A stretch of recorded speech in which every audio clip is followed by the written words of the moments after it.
There's no better way to start your day than with the Gevi Grind and Brew coffee maker. Rotate the Grind Regulator to select the coffee grind size. Press the Powder 2 to 10 button to choose the amount of coffee.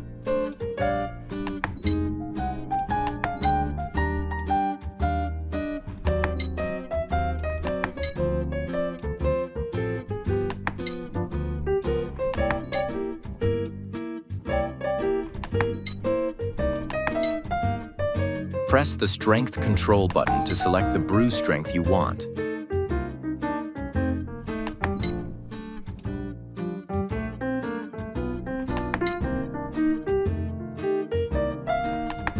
If you want to brew coffee immediately, press the On button. After a short wait, coffee will flow into the carafe.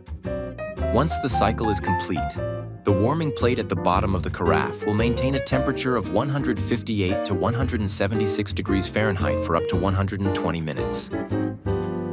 That's all. Please follow our official account for more brewing tips and information.